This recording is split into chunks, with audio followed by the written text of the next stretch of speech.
I'm Natalie Danganan, bringing you today's burning issues and the hottest news here on News Force.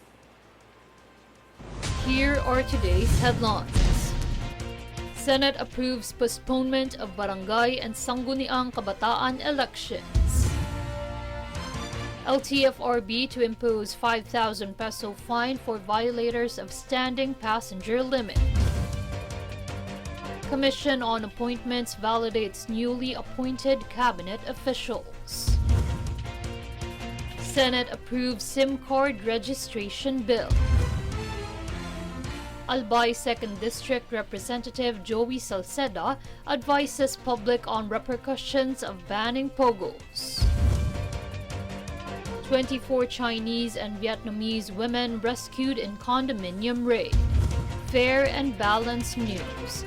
Comprehensive reports that will take you to the heart of the action. This is News Force. For today's top story, the Senate approved a bill seeking to postpone the Barangay and Sangguniang Kabataan elections or BSKE from December 2022 to December 2023. During the reading, the Senate Bill 1306 had a total of 17 affirmative votes and 2 was against. In a statement, Senator Amy Marcos said that the amendment of the Senate bill postponing the BSKE will buy the Senate more time in further discussing the underlying issues that lay on the barangay and SK elections.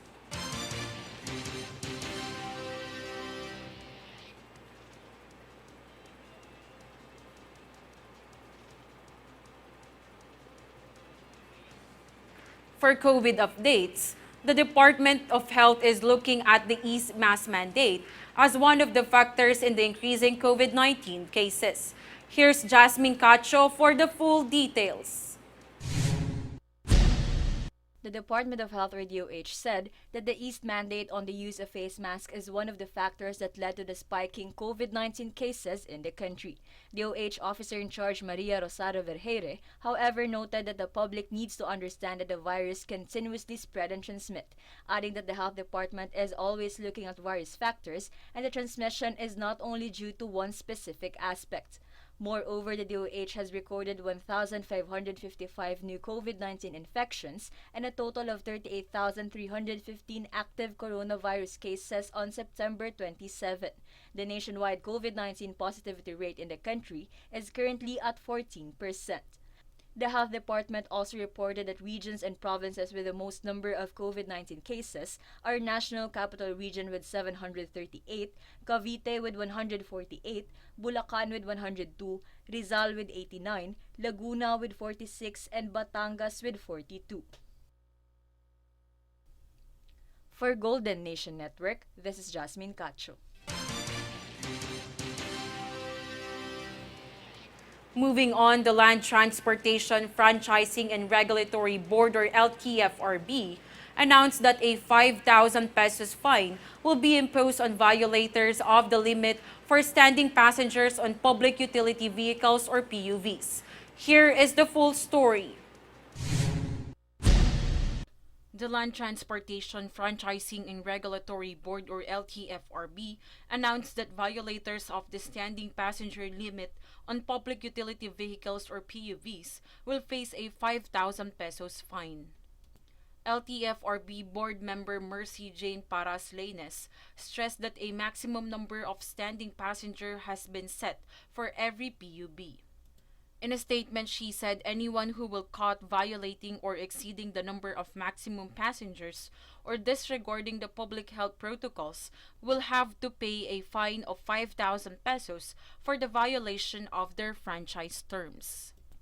Meanwhile, based on Memorandum Circular Number 2022-070, public utility bus or PUBs and modern public utility jeepneys or MPUJs, Class 2 will be allowed to have standing passengers subject to the following conditions. For low-entry, low-floor PUBs, only a maximum of 15 standing passengers are allowed with at least one person apart. For coach-type PUBs, only a maximum of 10 standing passengers are allowed with at least one person apart. For MPUJ's Class 2, only a maximum of 5 standing passengers are allowed with at least one person apart. Lainez, however, reiterated that LTFRB may still change its measures depending on the development of the COVID-19 situation in the country.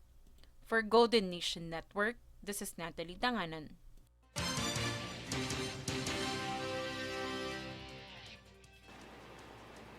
The Philippine Institute of Volcanology and Seismology, or PHIVOLCS, has recorded a 5.4 magnitude earthquake offshore of Surigao del Sur on Wednesday morning, September 28. PHIVOLCS said the quake struck 43 kilometers northeast of Cortes, Surigao del Sur. Meanwhile, Intensity 2 was felt in Cabadbaran City, Agusan del Norte, Intensity 1 in Nabunturan, Davao de Oro, and Tandag, Surigao del Sur. PHIVOLCS advised the public to stay vigilant as aftershocks may occur.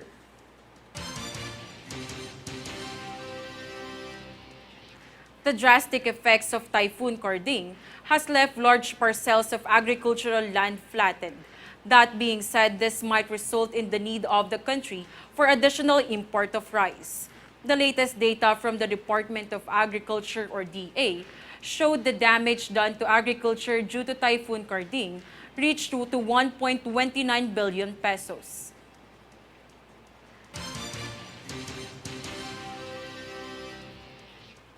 The Commission on Higher Education, or CHED, clarified that higher education institutions are guided by separate guidelines from the Department of Education regarding class cancellation due to weather disruption.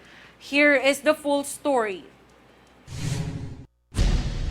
The Commission on Higher Education, or CHED, clarified that higher education institutions, or HEIS, are guided by separate guidelines from the Department of Education, or DepEd, on the suspension of classes due to weather disturbances. According to CHED Memorandum Order No. 15, when Tropical Cyclone Wind Signals, or TWCS No. 3, is issued in the area, classes at the college level, including graduate schools, are automatically suspended.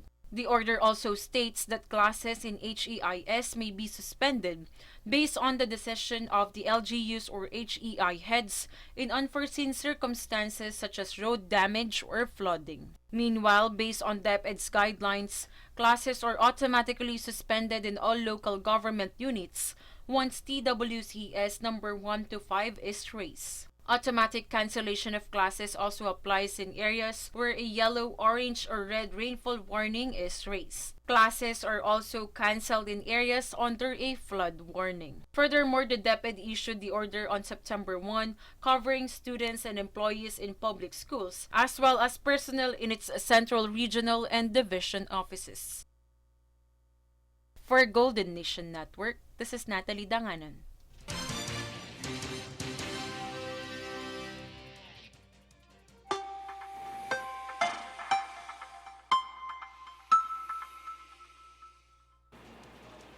Weather update. According to the Philippine Atmospheric, Geophysical, and Astronomical Services Administration, or PAGASA, a low-pressure area, or LPA, was estimated based on all available data at 1,240 kilometers east of extreme northern Luzon. As per the Weather Bureau, the southwest monsoon will also be affecting the western sections of central and southern Luzon, bringing cloudy skies with scattered rain showers and thunderstorms in occidental Mindoro and Palawan. Moreover, cloudy skies with scattered rain showers and thunderstorms caused by the trough of LPA will be felt in eastern Visayas and Caraga, while partly cloudy to cloudy skies with isolated rain showers or thunderstorms will be seen in Metro Manila and the rest of the country.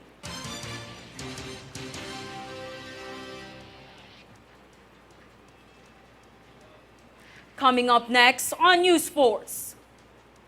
DSWD spokesperson Romel Lopez vows to support challenges in Karding.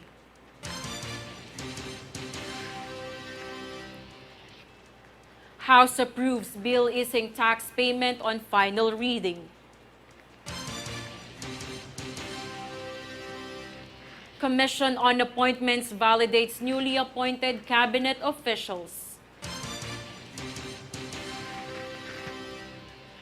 Stay tuned for more stories and reports when News Force returns.